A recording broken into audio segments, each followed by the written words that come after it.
સુરતમાં નબીરાઓ 30 જેટલી BMW, Mercedes, Skoda જેવી લક્ઝરી કાર સાથે રેલી કરી સ્ટંટબાજી કરી હોવાનો વિડીયો સોશિયલ મીડિયામાં વાયરલ થયો હતો। સુરતના ઉલપાડ તાલુકાના કુંકણી ગામમાં આવેલી ફાઉન્ટેન હેડ સ્કૂલમાં ધોરણ 12માં અભ્યાસ કરતા વિદ્યાર્થીઓની ફેરવેલ યોજાઈ હતી।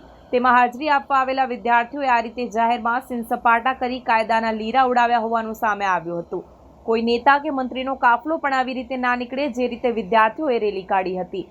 જો કે આ મામલે સુરતની પાલ પોલીસે 12 જેટલી ગાડીઓ જપ્ત કરી છે।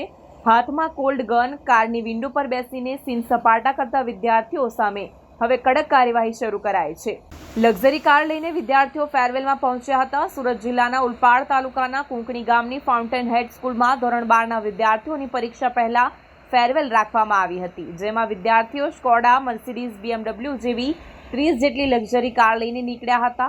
વીઆઈપી વ્યક્તિઓના કાફલા જેવી રેલી કાઢી તેઓ 10 કિલોમીટર દૂર આવેલી સ્કૂલે પહોંચ્યા હતા।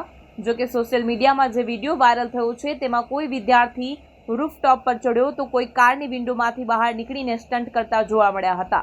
એક સાથે રસ્તા પર 30 જેટલી કાર દોડાવતા અન્ય વાહન ચાલકો પણ મુશ્કેલીમાં મુકાયા હતા। ડીઈઓ દ્વારા ફાઉન્ટેન હેડ સ્કૂલને નોટિસ। સુરતમાં ફાઉન્ટેન હેડ સ્કૂલના ધોરણ 12ના વિદ્યાર્થીઓ દ્વારા લક્ઝુરિયસ કારનો કાફલો કાઢી ટ્રાફિકના નિયમો તોડવાનો મામલો ટૂલ પકડતા જિલ્લાના શિક્ષણ અધિકારી ડોક્ટર ભગીરથસિંહ પરમારે સ્કૂલને નોટિસ ફટકારી છે।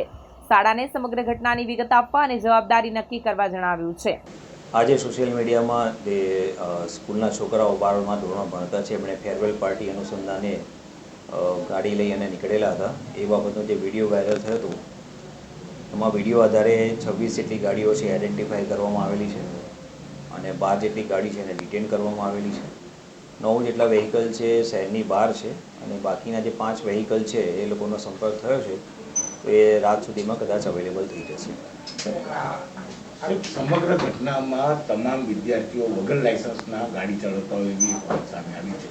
હાલમાં એ વાહન કોણ ચલાવતા હતા, ડ્રાઈવર ચલાવતા હતા કે સ્ટુડન્ટ ચલાવતા હતા, એ વિડીયોમાં જે દેખાય છે એના આધારે વેરીફાઈ કરીશું અને એમાં જો લાયસન્સ છે કે નહીં એ કાર્યવાહી ચેક કર્યા પછી એમાં આગળની કાર્યવાહી કરવામાં આવશે। હાલ ઇનિશિયલી સ્ટેજ પર કઈ હાલમાં અત્યારે ફક્ત ગાડી ડિટેન કરેલી છે અને સ્ટુડન્ટ છે 12મા ધોરણમાં અભ્યાસ કરે છે અને પરીક્ષાનો સમય છે એટલે કેરિયરને ધ્યાનમાં રાખીને હાલમાં અત્યારે વિશેષ કંઈક પગલાં લીધેલા નથી, પણ તમામ ગાડી આવ્યા પછી ચેક થયા પછી આગળની કાર્યવાહી કરવામાં આવશે। મૂળ ગાડીના માલિકો વિરુદ્ધ કાર્યવાહી થશે કારણ કે એમના દીકરાઓ હોય છે, ગાડી ફાધર હોય કે મોટા ભાઈના નામે હોય તો એવા જે ગાડીના ઓનર છે એમના વિરુદ્ધ કાર્યવાહી કેવી રીતે? ગાડી લાયસન્સ વગરના ચલાવતા હશે તો એ મુજબ એમવી એક્ટ મુજબ જે કાર્યવાહી કરવાની થાય છે એ પગલાં લેવામાં આવશે।